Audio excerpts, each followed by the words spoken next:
तो मूवी की शुरुआत में हमें दो आदमी और एक औरत को भागते हुए दिखाया जाता है जो बंकर से बाहर जा रहे होते हैं, जहां एक आदमी बंकर से बाहर निकलकर उस आदमी के पैरों पर गोली मार देता है और उस औरत के पैरों पर भी गोली मार देता है, पर वो औरत रुकती नहीं है और बढ़ती रहती है। तभी बंकर का गेट बंद हो जाता है, पर वो औरत बंकर के दूसरे कमरे में चली जाती है, पर वो आदमी गोली लगने की वजह से दूसरे कमरे में नहीं जा पाता, जिससे कोई उसे वहां से खींचकर वहां से ले जाता है। और हमें यहाँ पता चलता है कि यहाँ कोई क्रिएचर है जो लोगों को मार रहा है, और वो औरत दूसरे कमरे में गई होती है, उस पर भी एक क्रिएचर हमला कर देता है, पर वो उस औरत को नुकसान नहीं पहुंचाता। आगे हमें जेसिका को दिखाया जाता है जो जेम्स से वीडियो कॉल पर बात कर रही होती है, और उनकी बातों से हमें पता चलता है कि वो दोनों कपल हैं। तभी जेसिका जेम्स से उसके बारे में पूछती है कि वो कहाँ है और वो क्या कर रहा है। तो जेम्स उससे कहता है कि मैं एक मिशन पर जा रहा हूँ, जिस पर यह सुनकर जेसिका उस पर गुस्सा हो जाती है, क्योंकि वो इस दिन जेसिका के पास रहने का वादा किया होता है। जिस पर जेम्स उससे कहता है कि इस मिशन के बदले उसे बहुत सारे पैसे मिलेंगे,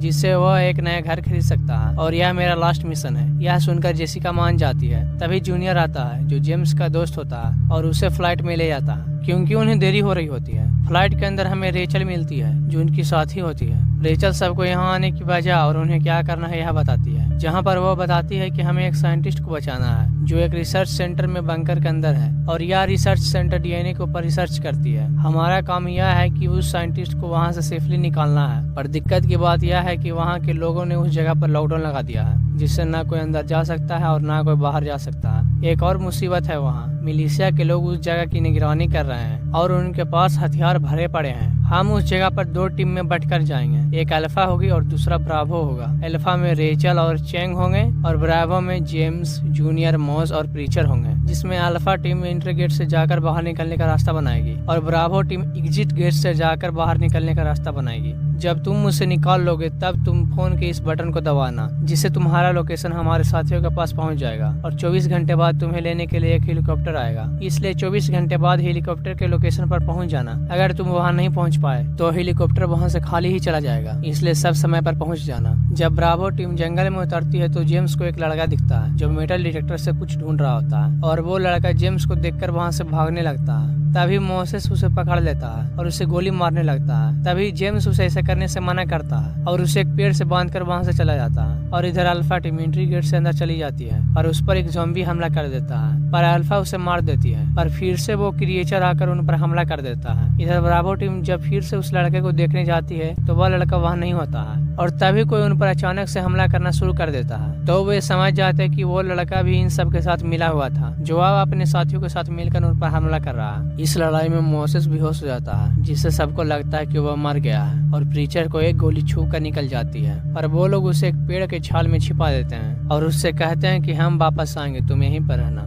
आगे वह उस लड़के को मार देते हैं, जिसके थोड़ी देर बाद वहाँ उस लड़के का भाई आता है जिसका नाम जोनाह होता है, और वो अपने भाई के कातिलों को पुकार रहा होता है। तभी मोसेस उठ खड़ा होता है और कहता है कि तुम्हारे भाई को मैंने मारा है। तो यह सुनकर जोनाह उसे मार देता है, और ओलेग जो उसका साथी होता है उसे बाकी के लोगों को ढूंढने के लिए कहता है। तो जेम्स और जूनियर उन पर गोली चलाना शुरू कर देते हैं, पर वो हारने लगते हैं क्योंकि उनके पास गोली और आदमी कम होते हैं। इसलिए वो दोनों नदी में कूद जाते हैं और वहाँ से बहते हुए दूर चले जाते हैं, पर अभी भी जोनाह और ओलेग उनका पीछा करना नहीं छोड़ते हैं। आगे वो दोनों एक गुफा के अंदर होते हुए बंकर के अंदर पहुंच जाते हैं। इधर जोनाह और ओलेग प्रीचर को पकड़ लेते हैं और उससे एंट्री और एग्जिट डोर के बारे में पूछ रहे होते हैं, ताकि वो उस गेट को बंद कर दें, जिससे वो क्रिएचर हमेशा के लिए वहीं कैद हो जाए। और तभी ओलेग प्रीचर को बैग खोलने के लिए कहता है। जब प्रीचर बैग खोलता है तो उसमें एक क्रिएचर होता है, और जब क्रिएचर उठ खड़ा होता है बैग में से तो ओलेग उसे मार देता है। अंदर जब जेम्स और जूनियर जाते हैं तो उन्हें वो साइंटिस्ट मिल जाती है जिसे वो बचाने आए होते हैं, और साइंटिस्ट अपना नाम कोलोई बताती है, और यह वही औरत होती है जो मूवी की शुरुआत में भाग रही थी, और ओलेग भी वही आदमी होता है जिसने दोनों के पैरों पर गोली चलाई थी।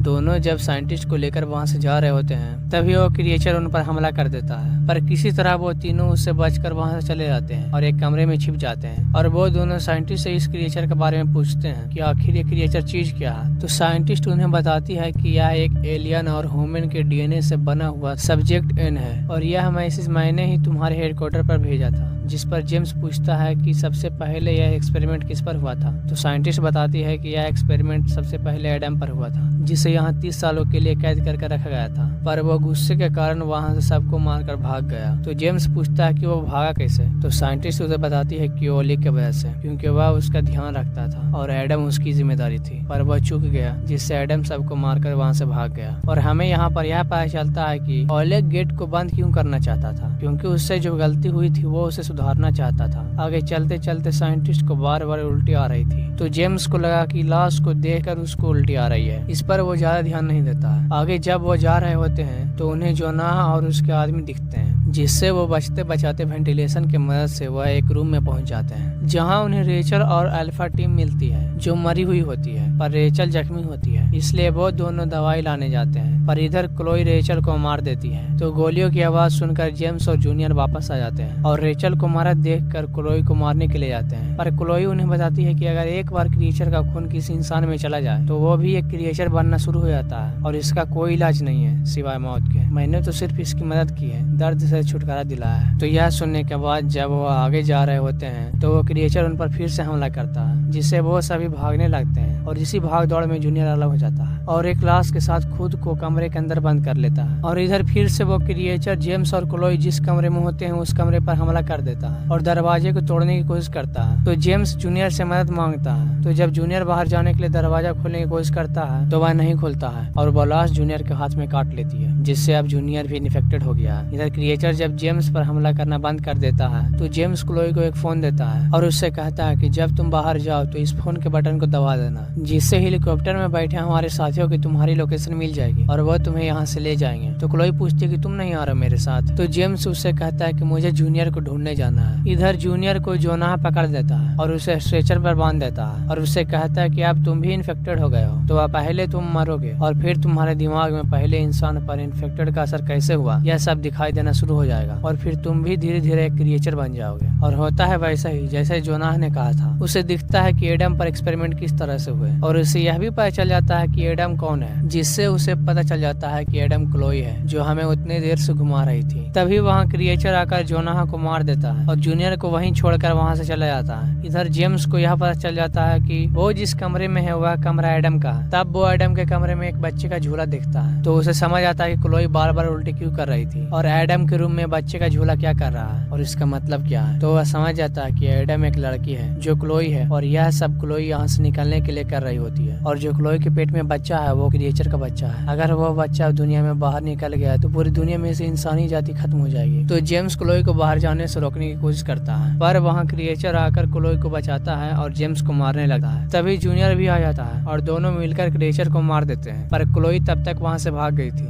जब क्लोई बाहर निकलती है तब उसे ओलेक मिलता है जो उसे मारने के लिए आया होता है, पर क्लोई उसे उलझाकर उसे चाकू मार देती है और ओलेक भी उसे चाकू मार देता है। इधर जब जेम्स और जूनियर ऊपर जाते हैं तो क्लोई को मरा हुआ समझकर उसके पास जाते हैं, पर क्लोई उठकर उन दोनों पर हमला कर देती है और जेम्स को चाकू मार देती है, जिससे जेम्स के पेट के अंदर क्लोई का खून चला जाता है, पर जूनियर उसके गले में फंदा डालकर उसे मार देता है। अब धीरे धीरे जूनियर भी क्रिएचर में बदलना शुरू हो गया था। तो जेम्स अपने दोस्त को अंतिम विदाई देकर वहाँ से दूर चला जाता है और एक पत्थर पर बैठकर जेसिका को कॉल करता है, पर बात करने से पहले ही जेम्स अपना दम तोड़ देता है, क्योंकि उसके पेट में भी चाकू लग गया था, इसलिए वो भी मर गया। मूवी के अंत में हमें दिखाया जाता है कि जेम्स भी अब एक क्रिएचर बन चुका है। अगर आपको यह मेरी मूवी एक्सप्लेनेशन पसंद आई है तो इस चैनल को सब्सक्राइब कर दें और कमेंट में उस मूवी का नाम लिखें जिसका आप एक्सप्लेनेशन सुनना चाहते हैं।